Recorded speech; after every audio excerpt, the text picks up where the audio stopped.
Thank you all for joining us here today. I'm reminded by my colleagues from India, Australia, and Japan that within an hour of becoming the Secretary of State of the United States, this was my first meeting. So we like to do these every 6 months, right? Every 5 months.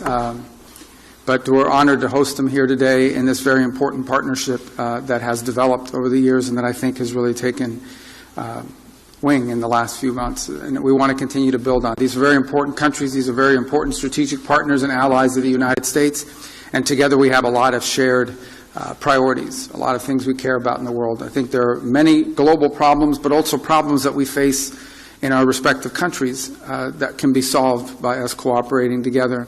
One of the challenges upon coming, although this is a great partnership and a great forum in which to discuss these issues, one of the challenges has been something new like this, is turning meetings and gatherings where we talk about ideas and concepts into a vehicle for action, into a vehicle for actually being able to take concrete actions. And that's the next step in this great partnership, is to actually begin to see concrete actions and steps being taken in conjunction with one another, in coordination with one another, in partnership with one another for the benefit of our respective countries and ultimately of many other countries in the world. There are many countries that are going to benefit from this partnership even though they're not members of it.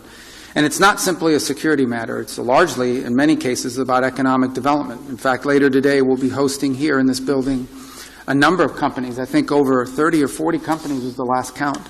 Representing all four of our countries, companies that are doing businesses in these countries or who are domiciled in these countries and who are going to be visiting here to talk about things we can work together on. And there are many topics that we can work on and focus on. One that I've personally been very focused on is diversifying the global supply chain of critical minerals, not just access to the raw material, but also access to the ability to process and refine it to usable material. It's critical for all technologies and for all industries across the board. And so having a diverse and reliable global supply chain of these is just one example of many. That's the hope for this partnership. That's why it's so important to host it here today.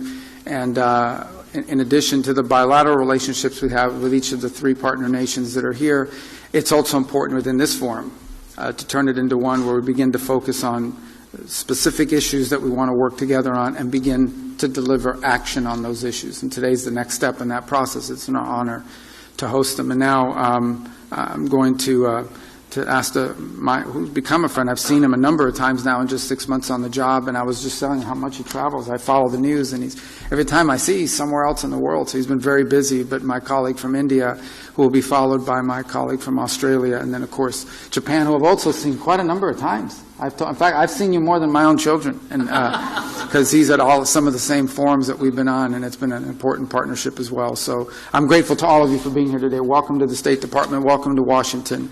And I look forward to visiting you in your respective countries as well, and for the progress that we're making together in this very, very important partnership and forum.